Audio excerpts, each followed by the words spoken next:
welcome back to the HerSport show. My name is Alanna Cunnane and today I'm joined by Sinéad McGrath, who may have settled in Manchester but has strong Cavan roots. She's formerly a lawyer, a golf influencer, and now she works on the Golf Legends Tour, but continues to be an unbelievable advocate for people with endometriosis and those going through an IVF journey as well. She's also a big Leona Maguire fan, which I'm sure is a familiar feeling for those who enjoy golf in this country. Here she is. Just for those who mightn't be familiar, Sinead, tell us a bit about your background in sport for a start. Yeah, gosh. So growing up, I guess I wasn't too sporty. I did Irish dancing for a long time, horse riding. And then I kind of stopped sport when I was at university. And then in 2019, I started playing golf. My dad plays. So one day I just thought, I'll give it a try. He's been trying to get me to do it since I was 14 and was kind of instantly addicted to it. And I loved it so much, I started thinking, how can I do a little bit more in it? So I set up an Instagram page and I was quite lucky that grew and worked with some brilliant brands. And then I started to think I want to leave my legal career. So I was a lawyer for 10 years. I thought I want to leave my legal career. So I started volunteering at events. And now I work full-time in golf on the Legends Tour. Yeah, and as you say, there's that family connection there, and you've been through plenty with that as well. Yes, yeah, definitely. And then you mentioned as well the work on the Legends Tour. What does that kind of involve? Gosh, yeah. So I'm an operations executive. So I sit in the operations team. I help coordinate all our staff travel, managing all our player communications, things like our newsletter that we send out to players. And then I also go to events. So actually my first event that I went to with the Legends Tour was the Irish Legends in 2023, which was at Sea Point in County Louth. So that was my first event. So that was amazing. So I got to go back home, see some of my family that came, and worked on site doing different things like running the player lounge and things like that for the players. Lovely. And family based in Cavan, but I believe you yourself settled in Manchester. The golf gives you plenty of excuse, I'm sure, to go back and forth. Do you know what? I've actually not played much golf in Ireland. Well, I've not played any golf in Ireland, but I go home and watch loads of tournaments. But yeah, so my dad's from Virginia and Cavan. All the family are still in Virginia. Mum and dad around the corner from me in Manchester. But yeah, me and dad love to go to golf tournaments back home. So our favourite is the KPMG Irish Women's Open. So we've been both years now. Lovely. And then obviously I came across your story through Golf Ireland, and you were talking about your IVF and endometriosis journey. I actually didn't realize, and I'm sure it would be the case for quite a lot of people, that it's as common as it is. Like, yeah, so 1 in 10 women globally suffer with endometriosis. And I think from looking into it, the figure back home in Ireland is about 250,000 women are estimated to have endometriosis. And in Ireland in particular, I think any sort of women with fertility problems, I think 50% of those women actually have endometriosis, but just might not know that until they're going on their fertility journey. And diagnosis, it takes a very long time. So average is about 7 to 8 years for diagnosis. Yeah, that's very, very long. How did you what are the symptoms people should look out for, do you think? It's really hard to say because it's so difficult and individual to every person. Generic symptoms tend to be pelvic pain, difficult pain and difficulties with their menstruation. That was the biggest thing that happened for me. I was quite young when I was diagnosed, so I always say I was quite lucky to find out at the age that I did, and that was through heavy bleeding during my period. But then it comes with things like fatigue, just generalized pain, like your body just constantly feeling exhausted and tired and in pain. And then you think things like anxiety actually and depression as well around that if you don't know what's wrong and you kind of being misdiagnosed, because there's a lot of misdiagnosis that goes on with it too. I'm sure. And then why do you find it important to speak out about it, Sinead? Because as you say, raising awareness and normalizing it as well is very, very helpful, I'm sure, to a lot of women out there. Yeah, I think for me, it's always been a bit of a passion piece to talk about it, because I don't remember anyone talking about it when I was a child. I don't remember ever being educated on it in school. It was always, oh, it's just a painful period and that's just normal, but that's not normal. Whether it's endometriosis or ovarian cyst or anything like that it's not just a painful period, and we can't just keep saying things are just, expected and normal when they're not. So I think it's important to talk about it from that perspective. But then I particularly did a lot of work around it when I was a junior lawyer, and I tried to do a lot of advocacy in women's legal groups and on panels, because we found that the average age of qualification for lawyers in the UK was nearing 30, which is the time that women want to start a family. And, if you're thinking this takes 7 years to diagnose, then, you could be 37 before you know what's wrong with you, and your body clock's ticking. So I think for me, it's all about that awareness and normalizing it. And I think actually we know it's women that suffer, but actually for men as well, it's really good for men to be educated on this, because they need to kind of know how they can support their partner through that journey of potential diagnosis. And then when you were first diagnosed, were you familiar with it? I know you were saying there needs to be more education. What was your kind of first reaction? I was so young that I actually don't think I really remember anything that happened. I knew that I had it, and it all started for me with ovarian cysts as well. That was actually predominantly what came first before the endometriosis. They found the endometriosis when they did surgery. I had my first surgery at 13, but they left it, and then they left it again and again. So I think I'd had about 3 or 4 surgeries at this point where they saw it, but they left it. So I think even doctors didn't know sort of then the best way to treat it. So I think it wasn't until I got a little bit older, as sort of, I would say around 18, that I kind of started to learn a bit more about it and understand it. Because even when my friends were going, well, what is it? I'm like, I actually don't know. I just know that I've got it. And again, I think that's why the more we talk about it and the more we educate, the more people will learn. For sure. And what impact would you have felt then that it had on your golf? Because obviously playing sport and then going through this, it must have been difficult. Yeah, so when I was younger, I get like the reason I sort of gave up things like my Irish dancing and my horse riding were because of my cysts and my endometriosis and my pain. I couldn't feasibly keep up with 2 to 3 weeks of practice at dance for 3 to 4 hours. I was in so much pain, so I actually gave up a lot of things that I loved, which when you're younger, and all your friends have got these normal lives, going out at the weekends and missing time off school and things. I would say I probably struggled massively with my mental health as a child with it, like a teenager. Like, I just don't think I had that normal childhood experience. Whereas I think now for me with my golf, I find golf's great for the mental health side. Like, it's so good for mental well-being. But also physically, it's nice to just be able to go out and do what I can, whether that's just going to the driving range and things. So yeah, I mean, I still have my odd time I'll go out on the course and maybe I'll get fatigued halfway through a round and it affects me. But I try not to let that mentally affect me. I think don't let it snowball too much. But I do think golf has really helped me kind of find a happiness. And I think once you have that thing that sparks joy in your life, whether that's sport or something else, actually that really helps to alleviate the physical symptoms as well. Yeah, fascinating. It kind of gives you that bit of a mental outlet and a break as well. Yeah, it really does, because actually, funnily enough, this year, I would say, since I made my career move, this is the first year that I've not been in pain constantly for a long time. And I think it just goes to show that my career move was the right step for me, because it's given me sort of general kind of well-being and happiness in my career and fulfillment there, which has flowed through to my sort of pain and, not being in as much pain. And then you mentioned in the Golf Ireland article as well about your IVF journey. How do those play into each other, do you think? Yeah, so I think for me that I had thought about it for a long, long time, because you start to hear endometriosis can cause fertility problems and things. The more it's kind of spoken about, I know there's been people in the press that talk about it in their journey.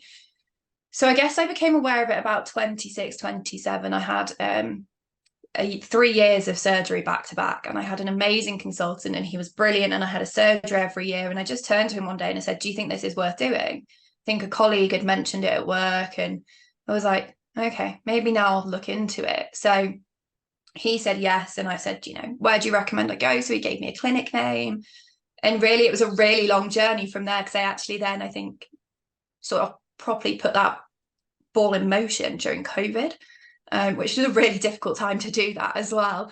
So it all kind of started back in 2021, 2020, 2021, going through testing and things like that. But for me, it was, I guess, this is just my insurance policy for me, because I don't know. I just don't know how all the surgeries affected everything. So went through that journey, and yeah, it's been a long 3 years trying to kind of get that whole process complete, which it now is. It must be very mentally kind of draining as well, going alongside all the physical aspects that you're talking about too. Yeah. And I think going through it as a single woman as well, I think that's quite difficult. You need to make sure your support network's in place. So I'm really lucky my family and friends are all absolutely fantastic, and everywhere I've worked has been incredible, because, you know, and that's been the adjustment this year too, because I travel now for work occasionally. You know, I need to be in the country to do my injections. I need to be in the country to, you know, go for scans around my injections and things. And this last cycle that I've done has been about 6 weeks. So that's a long time, 6 weeks. And I traveled back home to Ireland during that, but you don't want to go too far with all your medication in case something goes wrong and you can't get back easily. So it's been a big adjustment, and trying to find those right times and trying to find coping mechanisms and ways to get through that. And yeah, like I say, I'm very lucky to have a great support network, and I don't think I would have been able to do it without the support I've had. So All while being very busy too, Sinead. It sounds like, going from the lawyer to the operations executive, and yeah, then golf influencing too. yeah, very, very busy. And you know, I think this is where it kind of, I think when I came into working golf as well, golf predominantly quite male orientated. You think that you have a perception the industry is very male orientated too. And I actually did one of my cycles whilst I volunteered at the Open, and I had to go to the on-site team, and sort of the agency that employed me, they said, no, you have to go do it in your car. And I went to them and I said, you know, listen, like, I'm on these fertility injections, they have to be timed absolutely to the minute. And they were like, no problem. They stored them on the tour medical truck. The staff were all amazing. They found me a space to do them that was private and things. So again, then that's where I think kind of having these conversations, if you have them, people start to become more aware and have more understanding that not everyone's going through the same thing. So yeah, I was very lucky to be supported, and I've been incredibly lucky now with where I work that, again, they're really supportive, and they really, you know, give me that time if I need it, because I kind of voice what I need to them. Yeah, and hopefully that becomes the way in every organization, because as I say, it's about taking away that stigma, if there still is any. Do you feel there is that bit of taboo still around it, or do you find people are more open and accepting? I think, yeah, I think there probably still is a little bit. I would say for people that are slightly more conservative with their views on things, I think there probably is a little bit of stigma still. However, you see the way we're progressing as a world, and, you know, our attitudes towards things. And I think we have to remember families come about in different ways. You know, not everyone can naturally get pregnant. Not everybody wants children, you know, and it's all about educating one another on, you know, things like that. You know, I have always found that if I'm open about it and people are accepting of different views, regardless of what they be, they'll ask you questions and want to learn. So I kind of like to do it from that perception of helping educate, rather than sitting and lecturing someone on, you know, why IVF is important. So I think we're getting there. I really do. I think we could be better at it. And it probably comes with the education as well that you were touching on earlier. Yes, definitely. And I think, you know, it goes for anything, but I just think having an understanding of something like IVF, actually, I think gives you a perception of, you realise, like, endometriosis, IVF, anyone that's got that. I've got friends that are my age, married and things, and people will ask them when they'll have children or a family. I never ask anyone that question, because I understand that might not happen straight away for people. So I think it's all just about seeing the bigger picture, that, you know, just because something happened this way for you, it's not going to happen that way for everyone else. And you post about it quite often on your social media as well. How did the influencer kind of tag come about? Yeah, gosh. So that was all really, like I say, when I started golf and I started posting on Instagram, I didn't really know many women in the sport. And for me, it was important to get to know women in the sport. So I set up an Instagram, and there was never really the goal for it to grow. I'm not as active as I used to be, because I'm so full on in work now. And I guess I achieved what I wanted to out of Instagram with getting a career change. But I think selfishly, when I hit 5,000 followers, I was like, you know what, I'm gonna start talking about this. Because if I can, I'll be educating people. Even, do you know what, even though it was predominantly a male following, I will say I remember my first cycle of IVF and the whole community in golf on Instagram really getting behind me. But actually a lot of it being men and being like, my partner was on that medication, I understand what you're going through. And to have men open up and be that vulnerable, I think that's, you know, it gives men a safe space to talk, because I think actually sometimes men find it a little bit harder to have those conversations. So I was really grateful. And I always say that if people don't like that I'm posting about it, you don't have to follow me, but I'd rather do something good in the world if I can, and if it educates one person and helps someone else. You know, people reach out and tell me they've just been diagnosed, and you know, they don't know how to talk about it, they don't know how to process it, things like that. So, you know, to hear those stories from people and to be able to support other people when I know I never had that myself is something really important to me.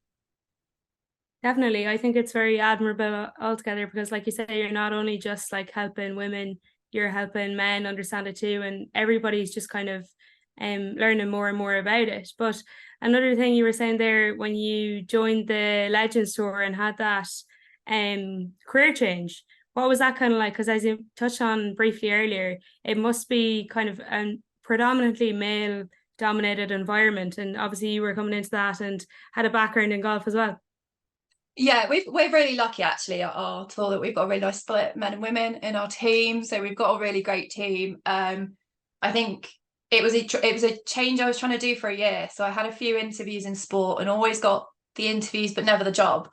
And I was very lucky that when I did my journey with volunteering last year, which I still do a bit of now, I actually worked at a Legends Tour event and I met my now boss on a golf course. He walked past me and I think I was trying to stop people walking one way. I was like, you can't go that way. And he was like, I can, I work here. And I was like, I've been told you can't. And he was like, and we kind of just stayed in contact since then. And it kind of was just the perfect match when it came to the job, because we are such a small and close-knit team as well. You kind of get to get involved with so many different things, like working the player lounges and being that point of contact for the players, or you know, doing things like helping all our staff with all their travel and the planning of the events, and obviously like being on site. For me, that's something I really love and really enjoyed. So to say that I now do that as my job, it's still a bit of like a pinch me moment, because I did 10 years in law and it was scary. The career change was I was terrified for about 2 months. Even when I started, I was like, I'm so terrified. And now it's, gosh, how many months has it been now? We're in December. So it's probably been about 7 months now. We're not in December, in November. Gosh, I can't even get my months right. We're in November. So I've done 7 months now. It's November. And now I get a lot more ownership over the things I do. I know that my input is very valued and very appreciated. And yeah, I just adore all our players as well. Like, we have a really great tour and it really is like this family kind of coming together. So to be part of that, and like I say, to get to go back home for my first event was like the best experience, to say that I got to do that. So yeah. Given we're promoting women's sport here at HerSport, I was just wondering, what more broadly, I guess, your take on the women's side of the game in golf, and like how you feel it's progressing at the top level. Yeah, gosh, I think we're seeing a lot of progression with women's golf. We're seeing some great events. I mean, like I say, KPMG Irish Women's Open is probably like my favorite event that I go to in the women's game. I really do love it. And I've been really lucky to play some pro-ams as well down in London a couple of years ago and things. And I think we're getting there. You're seeing the prize money increase and things, and these girls really deserve that airtime as well. But I think if you look at it back home in Ireland as well, like Irish Women's Open this year had a 20% increase on spectators. You know, my dad won't actually go, he watches the men's golf, but he won't go and watch a men's event in person. He wants to go and watch the women's, and he wants to go follow Leona Maguire. That's all we do when we go. He just wants to follow Leona around, the Cavan girl. And I think, but like what she's doing in the game, particularly for women back in Ireland, I think that's brilliant. Like to see her in the Ryder Cup, the inspiration, the Ryder Cup, the Solheim Cup, but to see her in the Solheim Cup, and you know, to see her playing at the level she is, the inspiration that is for so many young girls, both in Ireland and across the world, is amazing. So yeah, I think we'll get there. I really do love the hybrid events that DP World do with the LET. I think they're brilliant. I'd love to see more co-sanctioned events across all the tours. So maybe that's something that will come soon. Hopefully, and as well, like you're saying, Leona Maguire, I'm sure, is inspiring the next generation all the time, and not even the next generation, people of all age groups as well. That's the thing. Like, I think that's the beautiful thing with golf as well. I think you could have 3-4 generations out on a golf course together. There's not many sports you can do that. So to be able to do that, like I play with my dad all the time. Like my dad's like my best friend in golf.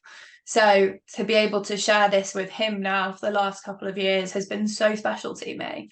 And it makes me think, why didn't I start sooner?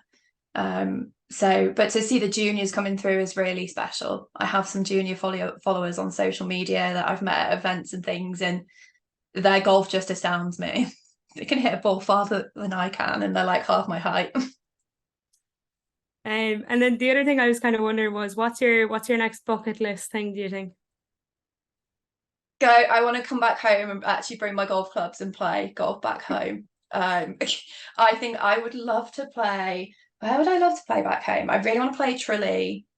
I think Tralee would be amazing to play. But to be able to kind of do a bit of a tour around back home with my golf clubs with my dad would be a dream. Definitely get out a little bit more on the course as well first, because I've not been playing so much lately. But I think, yeah, that would be great to get to do that. We'll have to get yourself, your dad, and Leona Maguire there in a trio at some stage. I think if you did that, I think my dad would just be the happiest man. I think he'd ignore me for the whole 4 hours. He, honestly, I can't tell you how much. Like, he adores Leona and all sorts of pro golfers from Ireland, like even the amateur girls. Like, he's just always in awe and always wants to support them. So, yeah, he would ignore me for the 4 hours. Well, thank you very much for your time today, Sinead. You've been brilliant, and everything you do talking about endometriosis, IVF and women's golf. I'm sure there's much more to come as well. So thanks for joining us today. Thanks for having me.